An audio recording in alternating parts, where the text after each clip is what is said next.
Mensagem do dia, com o pastor Marcelo Gomes. Salmo de número 32 diz assim: como é feliz aquele que tem suas transgressões perdoadas e os seus pecados apagados. Como é feliz aquele a quem o Senhor não atribui culpa e em quem não há hipocrisia. Enquanto eu mantinha escondidos os meus pecados, o meu corpo definhava de tanto gemer, pois dia e noite a tua mão pesava sobre mim. Minhas forças foram se esgotando como em tempo de seca. Então reconheci diante de ti o meu pecado e não encobri as minhas culpas. Eu disse: confessarei as minhas transgressões ao Senhor, e tu perdoaste a culpa do meu pecado. Portanto, que todos os que são fiéis orem a ti, enquanto pode ser encontrado. Quando as muitas águas se levantarem, elas não os atingirão. Tu és o meu abrigo, tu me preservarás das angústias e me cercarás de canções de livramento. Eu o instruirei e o ensinarei no caminho que você deve seguir. Eu o aconselharei e cuidarei de você. Não sejam como o cavalo ou o burro, que não têm entendimento, mas precisam ser controlados com freios e rédeas, caso contrário não obedecem. Muitas são as dores dos ímpios, mas a bondade do Senhor protege quem nele confia.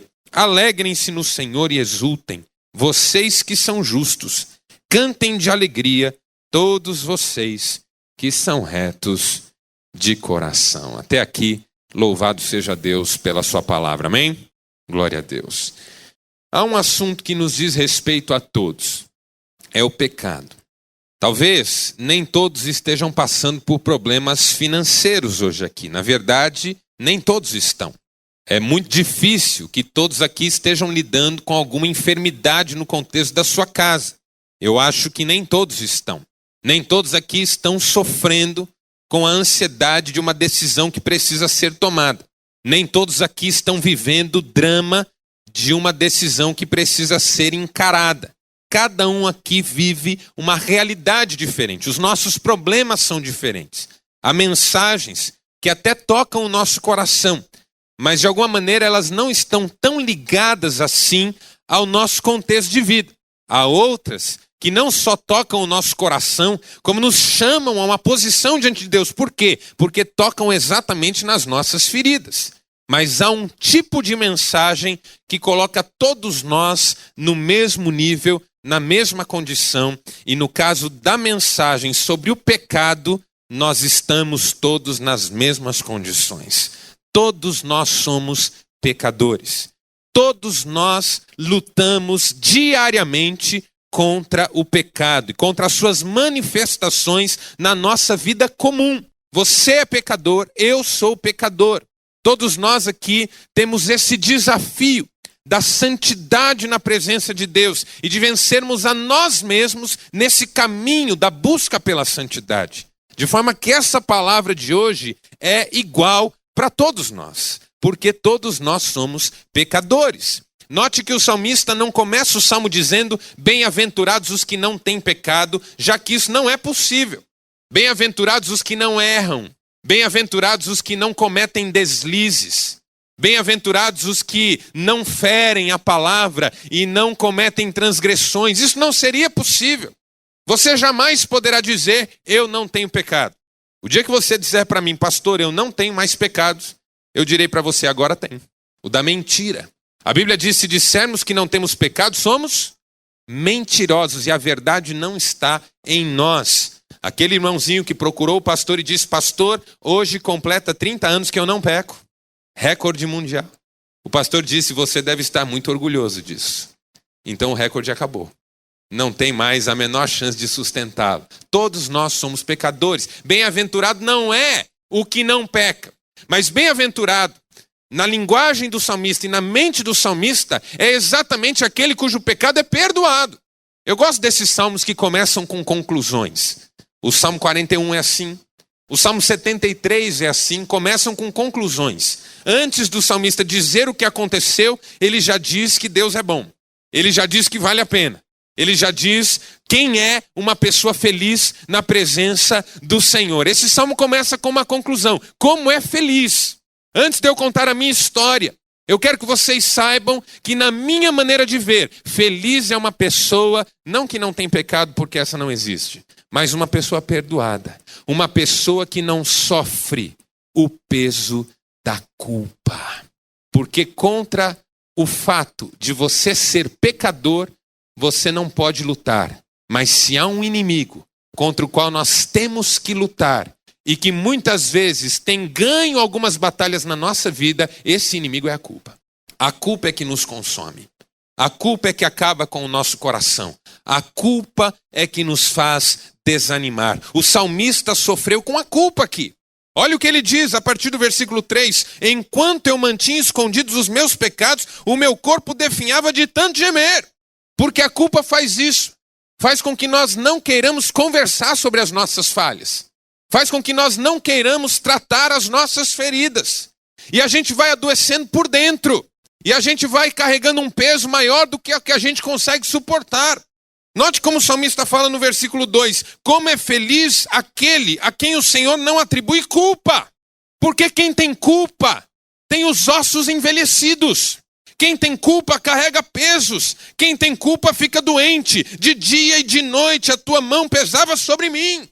Parece que o Espírito Santo tenta nos convencer o tempo inteiro de que nós precisamos tomar uma atitude diante das nossas culpas, para que Deus possa produzir uma limpeza no nosso coração.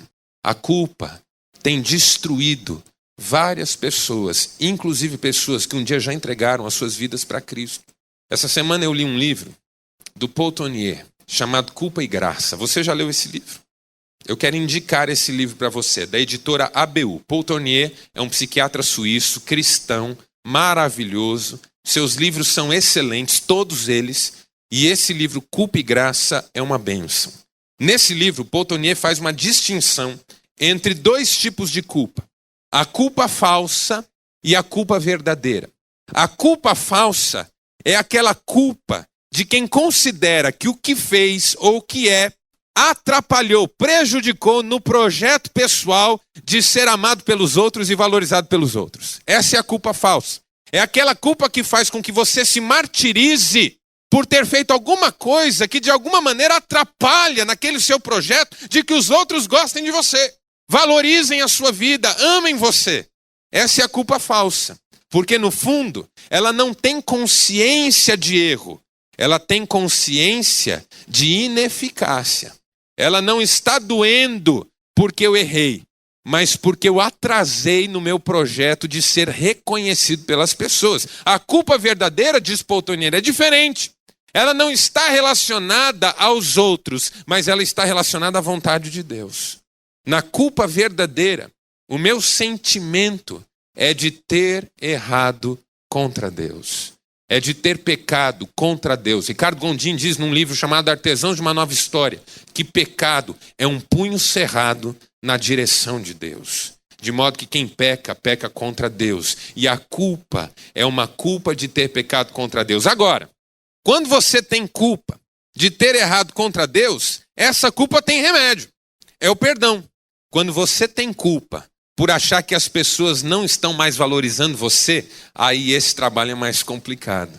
E você precisa de cura. E você precisa de libertação.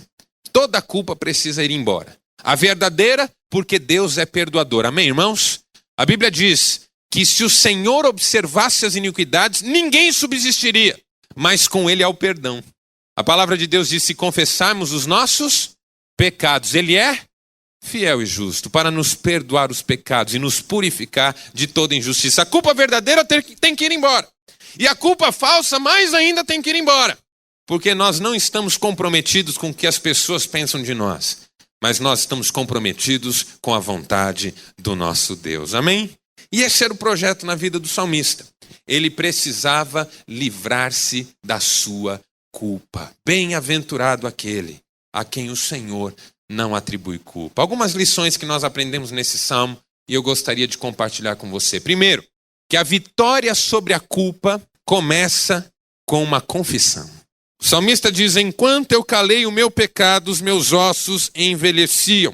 Mas no versículo 5 ele diz, então reconheci diante de ti o meu pecado e não encobri as minhas culpas. Eu disse, confessarei as minhas transgressões ao Senhor e tu perdoaste a culpa do meu pecado. Talvez a cura para o nosso coração hoje aqui consista em começarmos a falar sobre os nossos pecados na presença de Deus. Porque Deus sabe que nós somos pecadores. Deus sabe que nós temos dificuldades. Deus sabe que nós precisamos da sua graça e da sua misericórdia. Nós precisamos nos lançar diante de Deus com mais ousadia, para que Ele possa limpar o nosso coração.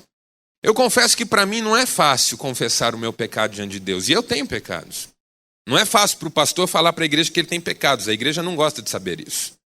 A igreja gosta de pensar que o pastor não peca. Mas eu peco, irmãos. Só não vou falar no quê. Eu um dia estava falando sobre as minhas fraquezas na igreja que eu pastoreava. Estávamos numa escola bíblica dominical. E eu falava sobre casais, ou sobre casamento na época, para casais da igreja. E aí quando eu falei sobre algumas fraquezas minhas, uma irmãzinha levantou no meio da classe e disse assim, pastor, não fale assim, o pastor não tem pecado. Eu disse, irmã, a irmã me ama. Por isso está dizendo isso. Mas se soubesse dos meus pecados, talvez nem me amasse mais. Um dia eu falei sobre as minhas fraquezas num culto. E aí eu cheguei em casa, o telefone já estava tocando. Eu atendi, era um membro da igreja.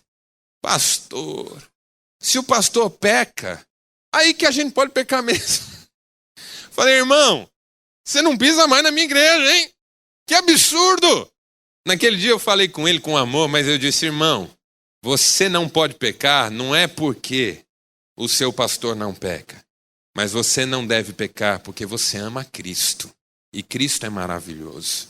O fato de o pastor pecar não é um salvo-conduto para você pecar. Todos nós temos pecados. Mas eu tenho dificuldade com a confissão. Sabe por quê? Por causa do meu orgulho. Porque confessar pecado significa recorrer a Deus sempre de novo pelas mesmas coisas. Essa que é a verdade. Eu não peco pecados diferentes, só os mesmos. Eu consegui na minha vida pessoal me livrar de uma série de ameaças de tentações. Consegui me proteger de uma série de perigos, de uma série de riscos até. Mas os meus pecados são aqueles que quando eu me aproximo de Deus, doem. E eu não queria ter que falar com Deus de novo sobre as mesmas coisas. O que eu queria, o meu orgulho queria, era chegar diante de Deus de igual para igual. Isso é que o meu orgulho queria. Chegar para Deus e dizer assim, e aí, Senhor, tudo bem? Como é que está a administração do céu aí?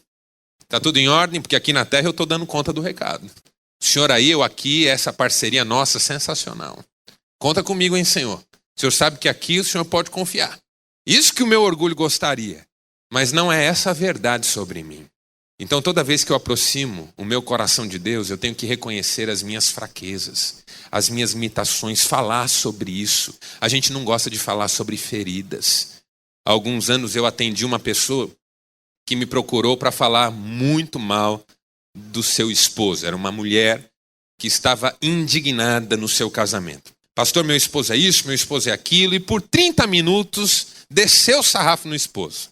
E ela por 30 minutos falou mal do esposo. Depois que ela terminou, eu perguntei para ela o que ela sentia por estar vivendo aquela situação. Eu estava preocupado com o coração dela.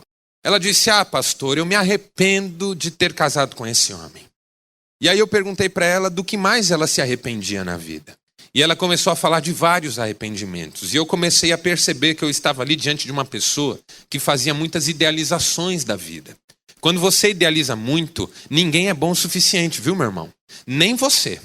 Quando você idealiza demais, não adianta você imaginar que alguém vai corresponder a esses ideais. Você não faz isso.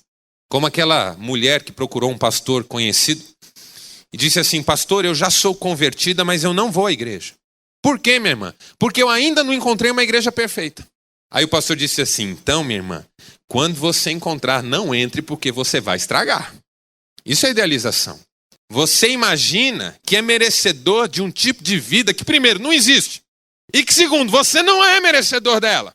As idealizações são um problema. E aquela irmã estava idealizando e era óbvio que o marido não ia corresponder. E nós conversamos sobre aquilo naquele dia. E aí, quando nós estávamos caminhando bem na nossa conversa, eu fiz uma pergunta para ela. A irmã não acha que aponta o dedo para os defeitos do esposo para esconder os seus? Irmãos do céu, quando eu disse isso, ela levantou-se num salto, bateu na mesa e disse, eu quero ir embora. Eu disse, calma, irmã. eu quero orar com você. Eu posso orar com você? Ela disse, depende. Eu não vim aqui falar de mim. Eu vim aqui falar do meu marido. Eu não vim aqui falar de mim. Eu não vim aqui abrir os meus problemas. Eu vim aqui queixar. E eu percebi naquele dia como é difícil para nós falarmos de nós mesmos. Mas sabe uma coisa boa nessa noite, irmãos? Você pode falar de si mesmo para Deus. Porque Deus já sabe quem você é. Amém? E você vai confessar o seu pecado. E Deus vai simplesmente perdoar você. Não importa o que já aconteceu no seu passado. Não importa que crise você já viveu. Não importa que problema você já protagonizou. Hoje você vai sair daqui diferente em nome de Jesus. Porque Deus tem cura para o seu coração. Todo pecado tem perdão na presença do Senhor. Amém? Essa é a primeira lição. A vitória sobre a culpa começa com uma confissão. Segunda lição que nós aprendemos. A vitória sobre a culpa nos ajuda a enfrentar os novos desafios. Eu vou repetir. A vitória sobre a culpa nos ajuda a enfrentar os novos desafios. Veja o versículo de número 6. Portanto, que todos os que são fiéis orem a ti, enquanto pode ser encontrado. Quando as muitas águas se levantarem, elas não atingirão. Tu és o meu abrigo, tu me preservarás das angústias. Note, o salmista acabou de vencer o seu sentimento de culpa confessando. Agora ele se sente muito mais pronto para enfrentar os novos desafios. Por quê? Porque quando você entra no novo desafio com culpa, você já entra derrotado. Eu conheci um homem que gostava de trocar o seu carro. De 6 em 6 meses ele trocava o seu carro. Às vezes, depois de um mês, ele já estava trocando o seu carro. Fazia negócios o tempo inteiro, sua família não tinha paz. Porque não havia um carro da família. Cada dia ele podia chegar com um carro novo. E sempre trocando, e sempre envolvendo dinheiro, e sempre se complicando. E aí quem troca muito carro, imagine se não perde muito dinheiro. E um dia eu chamei esse homem para conversar. Sua família estava em crise, seu casamento em crise. E eu perguntei para ele o que acontecia. E depois de algum tempo de conversa, aquele homem me disse que quando ele era mais jovem, ele fez um negócio muito errado num carro. Ele tinha um carro bom, que tinha um valor. Ele entregou por um preço muito mais baixo do que o carro valia e pegou um carro que tinha um valor menor que o carro dele e deu uma volta grande. E aquilo consumia por dentro. Cada negócio que ele fazia com o carro era como se ele quisesse recuperar aquele prejuízo. Por isso ele não parava. Porque ele queria compensar um erro do passado.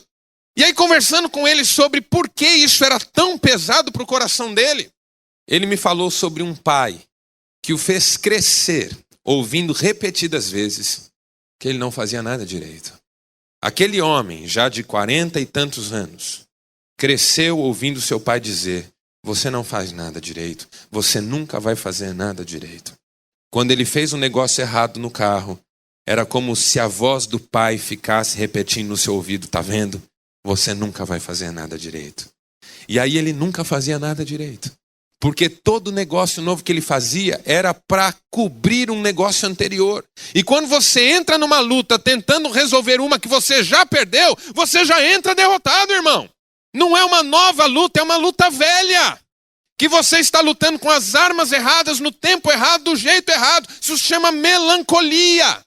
E o sentimento de culpa gera melancolia. Você não precisa cobrir os erros do passado. Se alguém está em Cristo, é nova criatura. As coisas antigas já passaram. Eis que tudo se fez novo. Ah, como o sentimento de culpa atrapalha no enfrentamento de novos desafios. No livro Culpa e Graça, o Paul Tournier fala da mulher que tem sentimentos de culpa por ter que pedir dinheiro para o marido. E de como o marido reforça esses sentimentos com a maneira como ele responde. Fazendo-a perceber que ele depende dela, ou que ela depende dele. Por exemplo, sua mulher pede R$10 para você, meu irmão. R$10. Fulano, você tem R$10? E aí você, ao invés de dizer, tenho, pegue na minha carteira. Ou não tenho. Você precisa de alguma coisa que eu possa ajudar agora, a gente precisa resolver isso rapidamente. Sabe o que você fala? R$10? Pra quê? Pra te roubar, irmão. Sua mulher é uma ladra. Faz 20 anos que ela rouba você. Ela vai juntando de 10 em 10 reais, ela tem um patrimônio que você não acredita, irmão. Ela já construiu um império só com esses 10 reais que ela pede toda hora. E nós vamos reforçando as culpas uns dos outros. Maridos que têm culpas em relação às suas famílias. Não podem passear no comércio com a esposa. Vão numa marra. Estão duros. Conheci um senhor endividadíssimo, que já tinha sido um grande empresário. E ele perdeu tudo em negócios errados, pessoas que o enganaram. E ele não era capaz de passear com a sua esposa no comércio, porque se ela dissesse assim, olha que vestido bonito, ele quase tinha um troço. Brigava com ela. Você sabe que eu não posso te dar. Um dia esse casal estava em crise, eu chamei esse homem para conversar.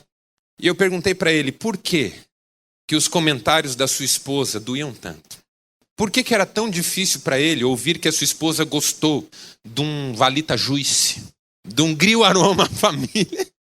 Falando em sentimento de culpa, eu comprei. Oh Deus, perdoa-me.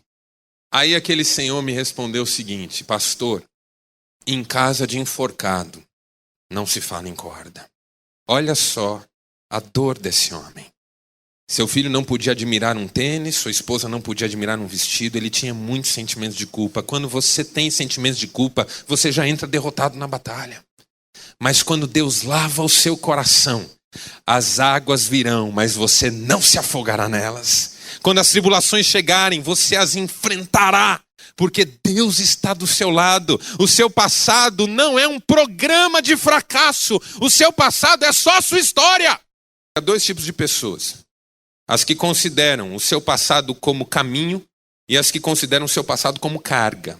As que o consideram como carga carregam o passado nos ombros. Para onde vão, tem o peso do passado nos ombros. As que consideram o passado como caminho sabem que só estão onde estão por causa do caminho que percorreram, mas que dali para frente podem ir a qualquer lugar. Isso é graça de Deus. Que o seu passado não é um programa. O seu passado é só a sua biografia. O programa foi estabelecido por Deus. Ele age em todas as coisas para o bem daqueles que o amam. Amém, irmãos? E por último, que a vitória sobre a culpa é um caminho de sabedoria. Veja como o salmista continua o salmo, a partir do versículo 8. Eu o instruirei e o ensinarei no caminho que você deve seguir. Não sejam como o cavalo ou o burro, que é uma coisa meio ofensiva aqui, não é? Não seja burro, não seja um cavalo, que precisa do quê? De freio, de rédea, senão não obedece. O ímpio tem que passar muita dor para aprender, mas a bondade do Senhor protege quem nele confia. Quanto tempo você vai precisar da cabeçada, irmão, para aprender a se livrar da culpa? A vitória sobre a culpa é um caminho de sabedoria. Por quê? Porque quem vence a culpa aprende a ser uma pessoa melhor. Tão gostoso conversar com gente que não tem mais o peso da culpa. A pessoa tem erros no passado, ninguém não os tem. A pessoa mais bem-sucedida nesse mundo tem muitos erros na sua história.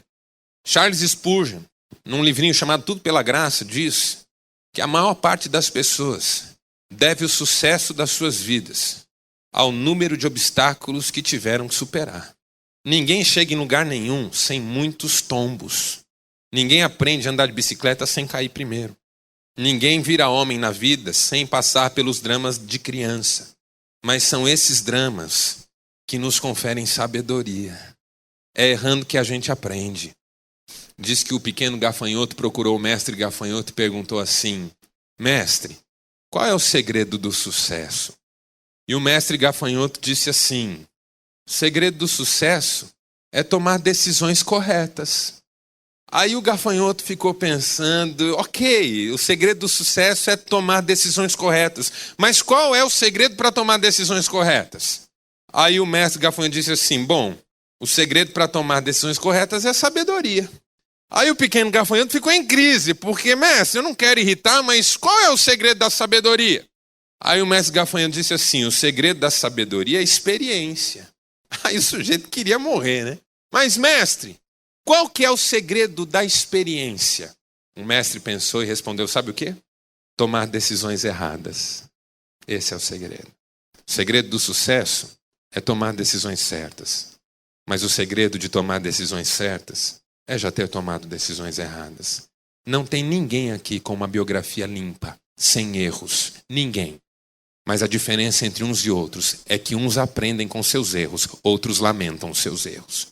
William Shakespeare escreveu que o sábio não se senta para lamentar o erro cometido, mas logo se põe alegre na tarefa de corrigir os danos causados. Você é sábio ou vai precisar de freio? Você é sábio ou vai precisar de rédeas? Sabedoria não é não errar, mas é aprender com os erros. E aprender com o Senhor. E jogar fora hoje esse sentimento de culpa. E deixar Deus limpar o seu coração. O passado é a sua história, não é a sua carga. Amém? Vamos fechar os nossos olhos para orar. Deus amado, Pai Celeste, nós louvamos o Teu nome nesta hora, porque o Senhor falou ao nosso coração. Cremos que a Tua palavra é viva e eficaz, mais cortante do que qualquer espada de 2 gumes. E ela chega ao fundo do nosso coração, discerne as intenções do nosso coração e traz cura para a nossa alma. Que esta palavra encontre lugar em nós, que as nossas vidas não sejam mais as mesmas, que comecemos a colocar em prática aquilo que temos aprendido de Ti, que o Teu Espírito nos ajude. A Tua palavra nos diz que o Teu Espírito nos ajuda em nossas fraquezas, e nós precisamos do Teu Espírito para não tropeçarmos, e para quando tropeçarmos, levantarmos e seguirmos em frente, no poder do Teu amor. Aplica mesmo esta palavra ao nosso coração e dá-nos a graça de vivermos uma vida que glorifique o Teu nome. É a nossa oração, em nome do Teu Filho Jesus Cristo. Amém. Amém.